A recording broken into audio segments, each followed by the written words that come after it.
पुरानी लाइब्रेरी के कोने में बड़े बड़े पुराने किताबों के बीच छुपी थी एक ऐसी किताब जो हमेशा बंद रहती थी। दोस्तों के बीच दोस्ती थी, लेकिन उनका रास्ता अब अलग लग रहा था।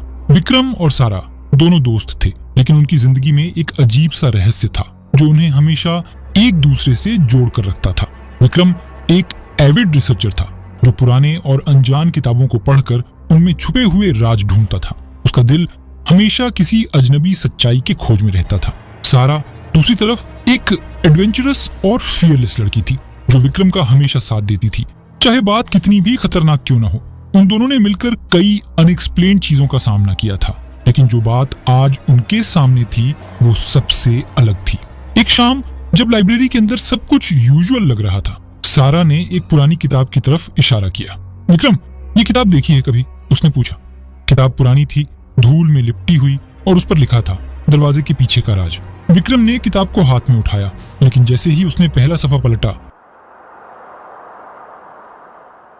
एक ठंडी हवा का झोंका रूम में छोड़ गया। उन्होंने एक दूसरे को देखा। हल्की सी घबराहट उनकी आंखों में थी। विक्रम ने धीरे से सफे को और पलटाया और किताब के अंदर एक पुराना नक्शा मिला जिसमें एक पुराने महल का जिक्र था। ये तो वही महल है जिसमें से लोग गायब होते रहे हैं, सारा ने हैरानी से कहा। महल का नाम कालरात्रि हवेली था, एक जगह जिसके बारे में कई साल से लोगों ने डर के मारे बात करनी छोड़ दी थी। विक्रम ने कहा, शायद ये नक्शा हमें उस दरवाजे तक ले जाए जो सबको गायब कर देता है। सारा ने तुरंत फैसला किया, चलो हमें इस महल के राज का पता लगाना होगा, हम ये मौका नहीं छोड़ सकते। अगली सुबह दोनों ने तैयारी की और पुरानी जीप में कालरात्रि हवेली की तरफ रवाना हो गए।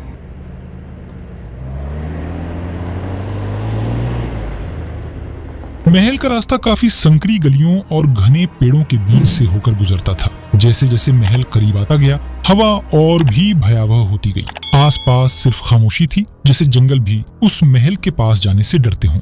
हवेली के बाहर पहुंचकर दोनों ने एक बार फिर सोचा, लेकिन जासूसी और एडवेंचर का जुनून उन्हें आगे ले आया। महल के गेट पर बड़े बड़े लोहे के दरवाजे थे जो जंग लगे होने के बावजूद अपने आप खुल गए, जैसे उनका इंतजार कर रहे हों। विक्रम और सारा अंदर गए। अंधेरा हर जगह था और दीवारों पर पुरानी अजीब सी पेंटिंग्स लगी हुई थी। सब कुछ अजीब था, लेकिन सबसे अजीब था एक पुराना छोटा सा दरवाजा जो महल के अंदर एक कोने में था। उस दरवाजे का शेप कुछ अलग था, जैसे वो किसी और दुनिया का हिस्सा हो। विक्रम ने हाथ बढ़ाया और दरवाजा खोल दिया। जैसे ही दरवाजा खुला, एक तेजी से गिरने वाली आवाज हुई और एक और ठंडी हवा उनके चेहरों से टकराई। अंदर सिर्फ एक अंधेरा था और दरवाजे के पीछे सिर्फ एक रास्ता नजर आया, एक लंबा घना रास्ता जो नीचे किसी गहराई में जा रहा था। अब क्या करें? सारा ने धीरे से कहा। उसके चेहरे पर थोड़ी घबराहट थी। विक्रम ने सिर को हिलाते हुए कहा, हमें इस रास्ते का सामना करना होगा। जो भी राज इस दरवाजे के पीछे छुपा है उसका पता लगाना ही पड़ेगा।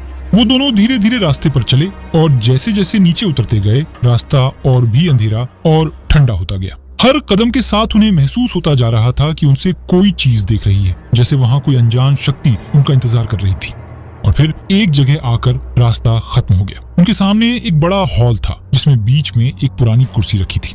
कुर्सी के पास एक और दरवाजा था और उस दरवाजे पर बड़े बड़े शब्दों में लिखा था, वापस जाओ या कभी वापस नहीं आओगे।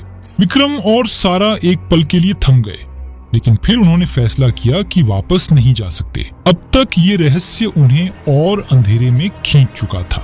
उन्होंने दरवाजे को धक्का दिया और एक भयानक चीख रूम में गूंज उठी। और इसी के साथ इस एपिसोड को यहीं खत्म करते हैं। और हाँ, अगर आपको ये एपिसोड पसंद आया हो या आप कोई नई स्टोरी देखना चाहते हो तो मुझे जरूर कमेंट करके बताइए। साथ ही मेरे चैनल को लाइक और सब्सक्राइब करना ना भूलें। आप सबके प्यार और शुभकामनाओं के साथ आज का वीडियो यहीं एंड करते हैं। धन्यवाद।